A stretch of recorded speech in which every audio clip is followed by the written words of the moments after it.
बिस्मिल्लाहिर्रहमानिर्रहीम। नाज़रीन अस्सलाम वालेकुम, मैं हूँ इमरान मसीन। नाज़रीन, सुप्रीम कोर्ट में जो फुल कोर्ट ने सुन्नी इत्तेहाद कौंसिल की अपीलों पर जो वक्फे से पहले 1 घंटे और 20 मिनट की समाअत की है, इस समाअत में जो chief justice of Pakistan justice Qazi Faiza ने कंक्लूसिव रिमार्क्स दिए हैं और जो जस्टिस अतर मिनल्ला साहब ने ज़िक्र किया, ऑब्जर्वेशन दी कि ये तो पीटीआई के कैंडिडेट्स थे और फिर लेवल प्लेइंग फील्ड का जिक्र किया गया और कहा गया कि 2018 में जो हो रहा था वो 2024 में भी होता रहा। तो इन रिमार्क्स पर जो फुल कोर्ट के जो साथी जजेस हैं, अतर मिनल्ला साहब के, मंदू खेल साहब हैं, चीफ जस्टिस काजी फ़ाइज़ा साहब हैं, उन्होंने अतर मिनल्ला साहब के रिमार्क्स का क्या जवाब दिया। और फिर आज की समाअत की नाज़रीन ख़ास बात यह है कि जस्टिस इरफान सादत खान साहब ने भी आज अपनी खामोशी को तोड़ा है। उनके जाने से बड़ा अहम सवाल सुन्नी इत्तेहाद कौंसिल के वकील से पूछा गया और जस्टिस आयशा मलिक साहबा ने इस बात की निशानदही की है फैसल सदीकी साहब को मुखातब करते हुए कि आप आधे इशू पर तो दलाइल दे रहे हैं, लेकिन जो आधा इशू है उस पर आप दलाइल नहीं दे रहे। तो आधा इशू तो मैं आपका समझ गई हूँ, लेकिन बाकी वाला जो आधा है, सुन्नी इत्तेहाद कौंसिल में जो आज़ाद अरकान शामिल हुए, सुन्नी इत्तेहाद कौंसिल ने खुद इलेक्शन नहीं लड़ा, तो यहाँ पर कौन सा प्रिंसिपल अप्लाई करेगा। तो उस पर फैसल सदीकी साहब ने क्या जवाब दिया। और फिर आज के समाअत में सुन्नी इत्तेहाद कौंसिल के वकील फैसल सदीकी ने क्यों माफ़ी मांगी। और फिर एक सवाल बार बार पूछा गया फैसल सदीकी साहब से, उसका जवाब नहीं आया। तो ये जो नाज़रीन 1 घंटे और 20 मिनट की समाअत है, इसका अहवाल आपके साथ शेयर करेंगे। ये हमारा पार्ट 1 है और 11:30 बजे के बाद जो अगली समाअत होगी, जो पार्ट 2 होगा, उसकी डिटेल फिर नेक्स्ट व्लॉग में आपके साथ हम शेयर करेंगे। आज नाज़रीन जब 9:40 पर अदालती कार्रवाई का आगाज़ हुआ तो फैसल सदीकी साहब ने ख़ुद कहा कि वो इस केस को की एक्सपीडिशियस डिस्पोज़ल के लिए कोशिश करेंगे कि जो वो दलाइल हैं उनके, जो कि उन्होंने कहा कि मैंने 2.5 सफ़ात की गुज़ारिशात तैयार की हैं, तो मैं कोशिश करूँगा जल्द अपने दलाइल को कंक्लूड कर लूँ। और फिर इस नुक्ते पर उन्होंने अपने दलाइल का आगाज़ किया इंटरप्रटेशन के मामले पर कि इस केस में जो आर्टिकल 51 है, जो इलेक्शन एक्ट का सेक्शन 104 है, और जो इलेक्शन रूल्स 92, 94 है, इसकी तशरीह कैसी होनी चाहिए। उन्होंने कहा कि इसकी तशरीह, इन तमाम आर्टिकल्स और सेक्शन की जो तशरीह है वो लिटरली भी नहीं होनी चाहिए, यानी जैसे लिखा गया है वैसे तशरीह नहीं कर देनी चाहिए, और ऐसी तशरीह भी नहीं होनी चाहिए कि जिस पर कहा जाए कि कॉन्स्टिट्यूशन को या कानून को रीराइट कर दिया गया है। और यही दलील देते हुए फैसल सदीकी साहब ने जस्टिस मुनीब अख्तर साहब के एक फ़ैसले का हवाला दिया कि उसमें जज साहब ने, मुनीब अख्तर साहब ने लिखा है कि कॉन्स्टिट्यूशन जो है वो ज़िंदा जावेज़ दस्तावेज़ है। और फिर जस्टिस मंदू खेल साहब के एक हवाले का भी, एक फ़ैसले का हवाला दिया फैसल सदीकी साहब ने, कि जिसमें मंदू खेल साहब ने कोई वैक्यूम था, उस वैक्यूम को जो कि कॉन्स्टिट्यूशन में नहीं था, जो कि आइन में पुरवियन नहीं थी, उस वैक्यूम को जस्टिस मंदू खेल साहब ने, फैसल सदीकी ने कहा कि अपने फ़ैसले से फिल किया। और फिर जाके फैसल सदीकी साहब ने कहा कि इस केस में अदालत को जो इंटरप्रटेशन करनी है वो प्रोग्रेसिव इंटरप्रटेशन होनी चाहिए। और फिर नाजरीन कहा अपने फैसल सदीकी साहब ने कि आइन का आर्टिकल जो 51 है, इसके 3 पहलू हैं। एक, उन्होंने कहा कि मुतनासिब नुमाइंदगी की जो बात आर्टिकल 51 में लिखी गई है, इसको गैर मुतनासिब नुमाइंदगी नहीं किया जा सकता, यानी जिस जमात ने जितनी सीटें जीती हैं उससे ज़्यादा नहीं दी जा सकती। और फिर उन्होंने कहा कि मखसूस नशिस्तों की जो तकसीम है वो जनरल सीटों से जुड़ी है, जिसमें आज़ाद अरकान भी सियासी जमात में शामिल हो सकते हैं। और फिर उन्होंने कहा कि मखसूस सीटों का जो हक़ है वो सियासी जमातों का है और ये हक़ जो है वो उम्मीदवारों का नहीं है। और फिर उन्होंने कहा कि जो सियासी जमात की तारीफ़ है वो वही होगी जो आर्टिकल 51 में लिख दी गई है, लेकिन अगर प्रोवाइज़ों को देखेंगे तो फिर उस तरीके से अगर आर्टिकल 51 या पॉलिटिकल पार्टी की तशरीह करेंगे तो ये सेल्फ डिस्ट्रक्टिव होगा। इस पर नाज़रीन काजी फ़ाइज़ा साहब ने उनसे कहा कि आप ऐसा करें, आर्टिकल 51 पढ़ें। अच्छा, आर्टिकल 51 पढ़ा अपने फैसल सदीकी साहब ने, साथ में उसकी इंटरप्रटेशन जब करने लगे तो उस पर काजी फ़ाइज़ा साहब ने इनको रोक दिया कि आप आर्टिकल 51 का टेक्स्ट पढ़ें। हमारा जो कंसर्न है वो आइन के टेक्स्ट से है कि आइन में लिखा क्या गया है, तशरीह जो है उसको बाद में हम खुद देखेंगे, आप सिर्फ उस टेक्स्ट को पढ़ें। फैसल सदीकी साहब ने कहा कि आज़ाद अरकान की शमूलियत के बाद सियासी जमात अहल हो जाती है मखसूस नशिस्तों के लिए। जस्टिस मोहम्मद अली मज़हर साहब ने कहा कि जो आज़ाद अरकान शामिल हुए सुन्नी इत्तेहाद कौंसिल में, उन्होंने तो एक जमात को जो है वो ज्वाइन किया है, वो एक जमात में शामिल हुए हैं। बड़ा अहम सवाल जैसे मोहम्मद अली मज़हर ने कहा, उन्होंने कहा कि यहाँ पे जो आर्टिकल 51 में लफ्ज़ लिखा गया वो सिक्योर का लिखा गया है, अब नाज़रीन, सिक्योर का लफ्ज़ जो है उसका मतलब यह है कि हासिल करना, जीतना। अब जो शमूलियत है वो सिक्योर का मुतबादल लफ्ज़ नहीं है, उसकी और मीनिंग है इंग्लिश में, और उसकी जो है वो इंग्लिश का लफ्ज़ आएगा कि आप किसी और रुकन ने सियासी जमात में शमूलियत अख्तियार कर ली। इसमें मोहम्मद अली मदर साहब ने कहा कि सिक्योर का लफ्ज़ कहाँ पे लेके जाएंगे। जस्टिस काजी फैसल ने कहा कि आप ये चाहते हैं कि आइन की ऐसी इंटरप्रिटेशन करें कि जिसमें जो सिक्योर का लफ्ज़ आर्टिकल 51 में लिखा गया है उसको डिसरिगार्ड कर दें। जस्टिस जमाल खान मंदोखेल साहब ने कहा यहाँ पे रिमार्क देते हुए, वैसे नाज़रीन आज की समाज शुरू से ही पहले 10 मिनट के बाद बड़ी गर्मा गर्म रही, आखिरी मिनट तक गर्मा गर्म रही। जैसे जमाल खान मंदोखेल साहब ने कहा कि ये जो मकसद है आज़ाद अरकान की शमूलियत का, इसमें यह 3 दिन का वक्त इसलिए दिया गया है ताकि तमाम लोग आज़ाद सियासी जमातों में शामिल हो जाएं, तो इलेक्शन कमीशन को किस सियासी जमात की कितनी सीटें बनती हैं ये मुतनासिब नुमाइंदगी निकालने में उसको मदद मिल सके, इसलिए 3 दिन का वक्त रखा गया है। जस्टिस मोहम्मद अली मज़हर ने कहा कि जनरल सीटों का सियासी जमात के लिए अगर वो मखसूस नशीसें चाहती हैं तो जनरल सीटों का तो सियासी जमात के लिए होना ज़रूरी है। जस्टिस अमीनुद्दीन खान साहब ने कहा, क्या आज़ाद जो हैं अपनी सियासी जमात बना सकते हैं? फैसल सदीकी साहब से पूछा, आज़ाद जीतने वाले जो हैं, उस पर फैसल सदीकी ने कहा कि 3 दिन होते हैं आज़ाद अरकान के लिए किसी सियासी जमात में शमूलियत के लिए, तो 3 दिन में सियासी जमात अगर वो बना सकते हैं तो बना लें, तो अपनी सियासी जमात बना लेंगे। अब नाज़रीन 3 दिन के अंदर तो सियासी जमात बन नहीं सकती। इसके बाद नाज़रीन जस्टिस अमीनुद्दीन खान साहब ने कहा कि सेक्शन जो 104 है उसकी वायरेस को आपने चैलेंज नहीं किया। जो इलेक्शन एक्ट का सेक्शन 104 है उसकी वायरेस को आपने चैलेंज नहीं किया और आपने उसको एडमिट किया है। फिर नाज़रीन जस्टिस इरफान सादर खान साहब, जो कि आज पहली मरतबा इस केस में उनके रिमार्क सामने आए हैं, जस्टिस इरफान सादर ने कहा कि जो तशरीह आप अदालत से चाह रहे हैं, फैसल सदीकी साहब से कहा, सिक्योर का लफ्ज़ जो आप बात कर रहे हैं कि प्रोग्रेसिव इंटरप्रिटेशन करें तो फिर वो सिक्योर का लफ्ज़ तो रिडंडेंट हो जाएगा, सियासी जमातें रिडंडेंट हो जाएंगी।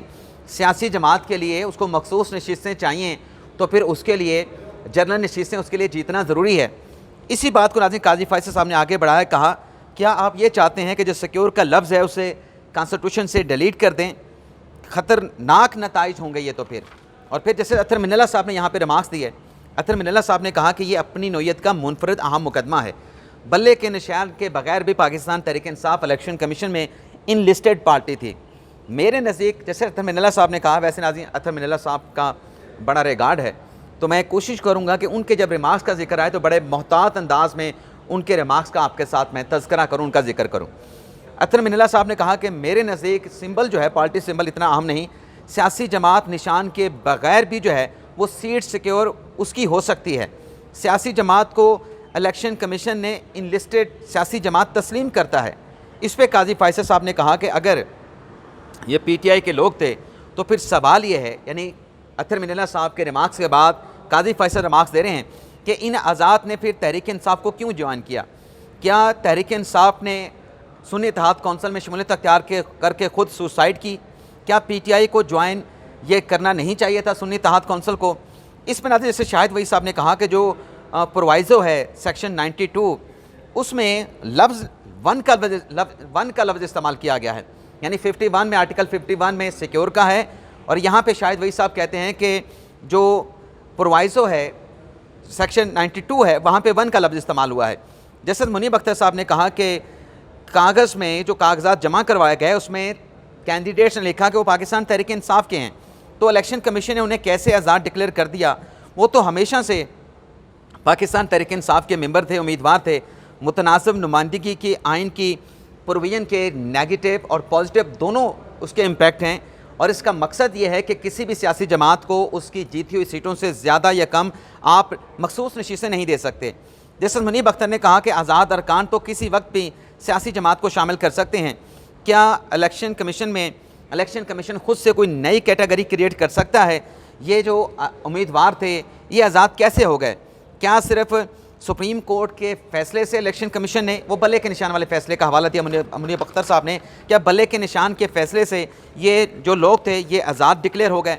इसमें नाज़रीन जैसे अमीनुद्दीन खान साहब ने ये जवाब दिया कि हक़ाइक़ ये हैं कि ये जो आज़ाद उम्मीदवार थे इन्होंने पहले पाकिस्तान तहरीक इंसाफ नज़रियाती का बल्ले का निशान मांगा था। यानी मुनीब अख्तर साहब के जवाब में, रिमार्क्स में अमीनुद्दीन खान साहब ने कहा कि ये तो PTI के थे नहीं, ये तो पाकिस्तान तहरीक इंसाफ नज़रियाती का इलेक्शन सिंबल मांग रहे थे। और फिर उससे विड्रॉल कर गए। फिर काजी फैसल साहब ने कहा फैसल सिद्दीकी साहब से कि आप हकाइक पे फोकस करें। जैसे जमाल खान मंदोखेल साहब ने कहा कि मुनीब अख्तर साहब की बात को आगे बढ़ाते हुए जो सेक्शन 637 है वो बड़ा वाज़ेह है, उसमें ये लिखा गया है कि हर उम्मीदवार जो इलेक्शन लड़ेगा उसको एक जमात जो है, अगर वो किसी जमात से मुंसलिक है, उसको एक सर्टिफिकेट जारी करेगी। लेकिन क्या इनको सर्टिफिकेट जारी किया गया? क्या इन आज़ाद उम्मीदवारों को वो सर्टिफिकेट मिला? क्या ये आज़ाद अरकान थे? ये सेक्शन 67 तो बड़ा वाज़ेह है। काजी फैसल साहब ने कहा, फैसल सिद्दीकी साहब से पूछा कि आप पहले तो ये वाज़ेह कर दें, जो आप ये कह रहे हैं कि बल्ले का निशान तहरीक इंसाफ से ले लिया गया, आप पहले ये वाज़ेह करें कि आप किसका केस आर्गू कर रहे हैं। आप सुन्नी इत्तेहाद कौंसिल का केस आर्गू कर रहे हैं या आप PTI का केस आर्गू कर रहे हैं? आपकी वकालत जो है, वकालतनामा जो है, इंटरचेंजेबल तो नहीं हो सकता कि कभी तहरीक इंसाफ का केस आर्गू करें, कभी सुन्नी इत्तेहाद कौंसिल का केस आर्गू करें। काजी फैसल ने कहा कि ये आज़ाद जो थे ये आपके उम्मीदवार नहीं थे, सुन्नी इत्तेहाद कौंसिल के नहीं थे। इन्होंने कब सुन्नी इत्तेहाद कौंसिल को ज्वाइन किया? यहाँ पे फैसल सिद्दीकी साहब ने बात करने की कोशिश की तो काजी फैसल साहब ने कहा कि पहले मेरी बात को मुकम्मल होने दें, मुझे फिनिश करने दें। हम ये सुनने के लिए नहीं बैठे कि इलेक्शन कमीशन ने किसके साथ क्या ज़्यादती की है, हम आइन की तशरीह के लिए बैठे हैं। अगर 50 लोग, नाज़रीन अहम रिमार्क्स हैं काजी फैसल साहब के, कि ये जो मिसाल के तौर पे काजी फैसल ने कहा कि 50 लोग अगर ज्वाइन ना करें एक ऐवान में, तो फिर उनका जो तनासब बनेगा मखसूस नशिस्तों का, वो किसको मिलेगा? क्या ऐवान को नामुकम्मल रखा जाएगा? काजी फैसल साहब ने कहा कि आपने सुन्नी इत्तेहाद कौंसिल के वकील फैसल सिद्दीकी साहब, आपने इस बात को एडमिट किया है, एतराफ़ किया है कि ऐवान नामुकम्मल नहीं हो सकता। 3 दिन के अंदर इलेक्शन कमीशन ने ऐवान को मुकम्मल करना है। ये नाज़रीन काजी फैसल साहब के रिमार्क्स ये थे। एक मिसाल इस तरीके से दूंगा कि सपोज 100 आज़ाद अरकान जीते, 100 के 100 चले गए सुन्नी इत्तेहाद कौंसिल में। काजी फैसल साहब कहते हैं कि 100 नहीं गए, 50 चले गए, 50 आज़ाद रह गए। तो 50 की अगर फ़र्ज़ कर लें, ये मैं अपनी तरफ से मिसाल दे रहा हूँ कि सुन्नी इत्तेहाद कौंसिल को 50 आज़ाद अरकान शामिल होने पर मखसूस नशिस्तें मिल जाएँ, तो बाकी जो 50 बचे हैं वो क्या मखसूस नशिस्तें खाली रहेंगी? ये तो आप खुद एडमिट कर चुके हैं कि ऐवान नामुकम्मल नहीं हो सकता था। उन आज़ाद अरकान की मखसूस नशिस्तें तो फिर बाकियों में ही तकसीम होंगी ना। ये काजी फैसल साहब का मकसद था। और फिर काजी फैसल साहब ने कहा कि आगे फैसल सिद्दीकी साहब ने कहा कि इस मुल्क में हमेशा ऐसा हुआ है कि विक्टिम के पास कोई चॉइस नहीं होती। तो इस पर काजी फैसल साहब ने कहा कि आप अदालत में सियासी बात ना करें, कानूनी और आइनी बात करें। फैसल सिद्दीकी ने कहा कि मेरा निशान ले लिया गया। काजी फैसल साहब ने उनको यहाँ पे पकड़ा और कहा कि आप तो सुन्नी इत्तेहाद कौंसिल के के वकील हैं, निशान तो तहरीक इंसाफ का बल्ले का इलेक्शन कमीशन ने लिया। सुन्नी इत्तेहाद कौंसिल का इंतखाबी निशान क्या है? उनका जी घोड़ा है सुन्नी इत्तेहाद कौंसिल का बल्ले का इंतखाबी निशान। तो काजी फैसल ने कहा कि आप तो सुन्नी इत्तेहाद कौंसिल के वकील हैं, सुन्नी इत्तेहाद कौंसिल का इंतखाबी निशान घोड़ा तो किसी ने वापस नहीं लिया, वो तो उसके पास था। आगे नाज़रीन, जस्टिस मंदोखेल ने कहा कि इलेक्शन कमीशन का फैसला अगर गलत था इन उम्मीदवारों को आज़ाद डिक्लेयर करने का और ये PTI के थे, तो फिर आप उस फैसले को चैलेंज करते। अब नाज़रीन बहुत सारे दोस्त ये बात कर रहे हैं कि ये चैलेंज करते। अब नाज़रीन चैलेंज करने का जो एक वक्त था वो गुजर चुका है, इलेक्शन हो चुका है। ये सारा क्लॉक रिवर्स भी नहीं हो सकता। ये इलेक्शन से पहले चैलेंज हो सकता था, शायद चैलेंज भी किया हो, मैं लेकिन बता रहा हूँ कि चैलेंज अगर करना है तो इलेक्शन से पहले होना चाहिए था। फैसल सिद्दीकी साहब ने कहा कि मंसूर अली शाह साहब ने रिमार्क्स दिए थे अगर 80% आज़ाद अरकान हों और वो किसी सियासी जमात में ना जाएँ, तो क्या बाकी 20% या 10% जो सियासी जमातें जीत के आएंगी उनको ये सीटें मिलेंगी? इस पर काजी फैसल ने कहा कि जी बिल्कुल, आइन यही कहता है। और फिर काजी फैसल ने कहा कि इस मुल्क में आइन की धज्जियाँ उड़ाई गई हैं, आइन पर अमल नहीं किया गया। हमने गवर्नेंस के ऊपर, हम जजेस ने गवर्नेंस के ऊपर हल्फ नहीं लिया, आइन और कानून पर हल्फ लिया है, जाके अगर आइन गलत है तो उसमें तरमीम करवा लें। और फिर नाज़रीन जस्टिस काजी फैसल साहब ने यह भी कहा कि जिन मुल्कों के आइन का, बरतानिया का, अमेरिका के आइनों का, कॉन्स्टिट्यूशन का आप हवाला दे रहे हैं, वहाँ पे उनके कॉन्स्टिट्यूशन को सदियाँ गुजर चुकी हैं। हमारा आइन जो इस मुल्क में बना है कितने साल पहले बना है, और इतने अरसे में भी, जितने मतलब कम अरसे में बना है, काजी फैसल साहब कह रहे थे इस आइन का हशर नशर किया गया। 18वीं तरमीम में कानून साज़ों ने, आइन साज़ों ने आइन को ओवरहॉल किया। तमाम सियासी जमातों ने मुश्तरका तौर पर 18वीं तरमीम में कॉन्स्टिट्यूशन में तरामीम की जो पार्लियामेंट में मौजूद थी या पार्लियामेंट में मौजूद नहीं थी। जब अल्फाज वाज़े हैं तो हमारे क्या मजाल है कि हम अपने आप को अक्ल कुल समझ के कोई नई इंटरप्रटेशन कर दें। ये पुराना आइन नहीं, ये नया आइन है पाकिस्तान का। हमारे यहाँ पे कोई एरोगेंस नहीं होनी चाहिए। हमारा कॉन्स्टिट्यूशन प्रोग्रेसिव है। और फिर नाज़िर अख्तर मिनल्ला साहब ने कहा कि ये जो कुछ 2018 में हो रहा था, 2024 के इलेक्शन में भी ये होता रहा, आइन के तहत मुल्क नहीं चल रहा। कोई विक्टिम होता है, हर इलेक्शन में कोई ना कोई विक्टिम होता है। और फिर उन्होंने कहा कि लेवल प्लेइंग फील्ड नहीं मिली, क्या मकासद हासिल करने थे, और फिर क्या तशरीह करें, इस केस की क्या तशरीह करें कि लोगों को जो है डिसफ्रेंचाइज कर दें। ऐसी तशरीह होनी चाहिए कि जिससे लोग जो वोटर हैं वो डिसफ्रेंचाइज ना हो। और फिर अतर मिनल्ला साहब ने कहा कि जो कुछ होता रहा इलेक्शन से पहले, इलेक्शन के बाद, क्या उस पर ये सुप्रीम कोर्ट आंखें बंद कर लें। सियासी जमातों को जो है क्या ये जो चैलेंज उनको दरपेश है ये फ़ेस करने की उनको इजाज़त दी जाए कि आप इस चैलेंज को फ़ेस करें। अवाम के हकूक़ का हमने तहफ़्फ़ुज़ करना है। इसमें नाज़रीन जैसे जमाल खान मंदोखेल साहब ने कहा कि यहाँ पर जो लेवल प्लेइंग फील्ड की बात की जा रही है, तो जिनको लेवल प्लेइंग नहीं मिली वो तो आज तक हमारे पास नहीं आए, ना वो जमात आई, ना उनके कैंडिडेट आए हैं।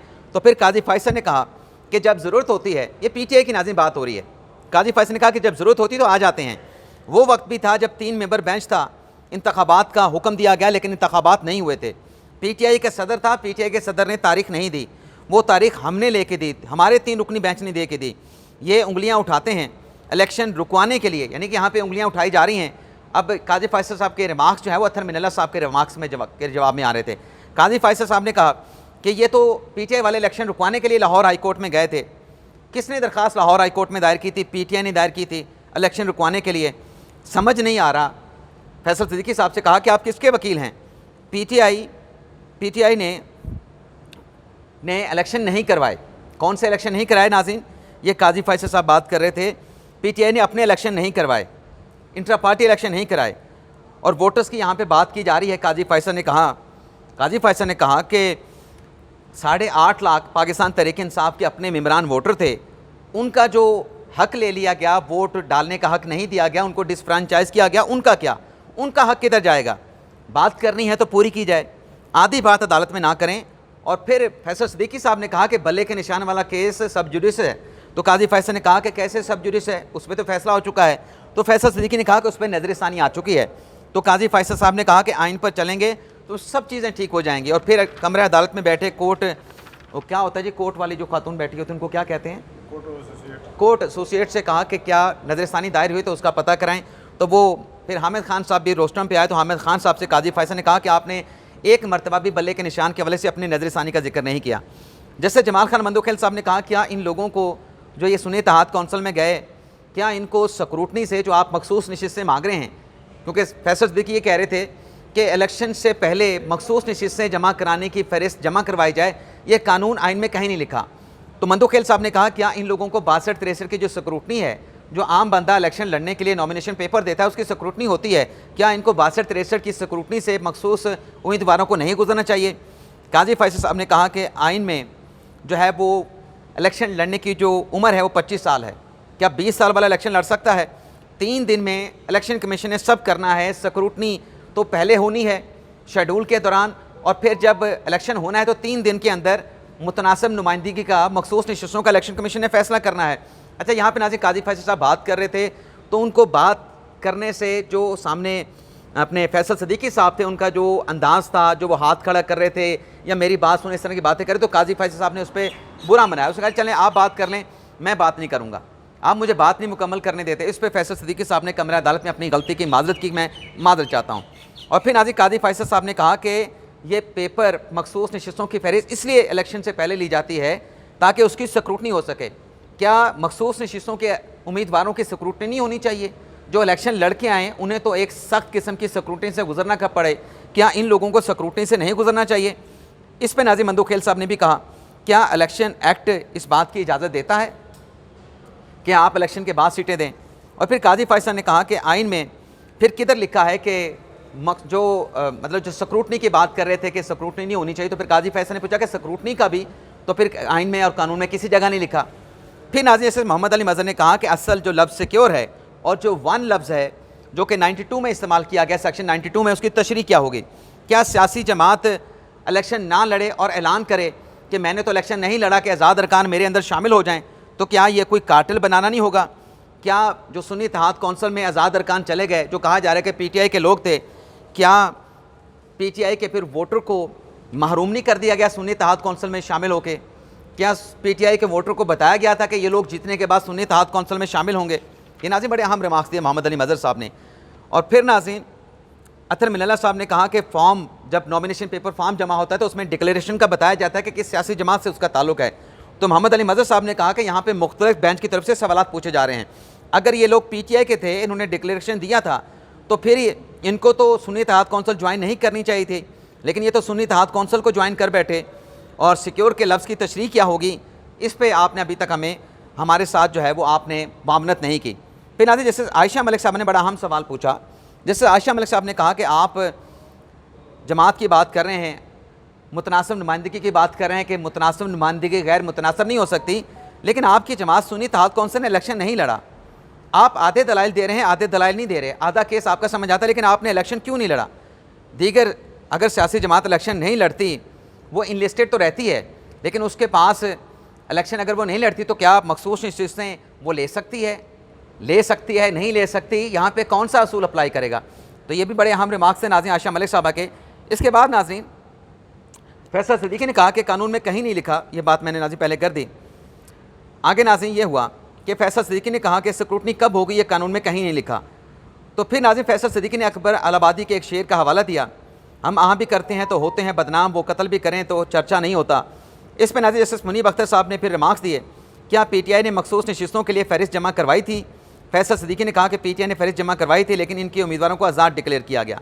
जैसे जमाल खान मंदोखेल ने कहा कि अगर तमाम अरकान को PTI को रुकम मान लिया जाए तो सुन्नी इत्तेहाद कौंसिल का क्या होगा?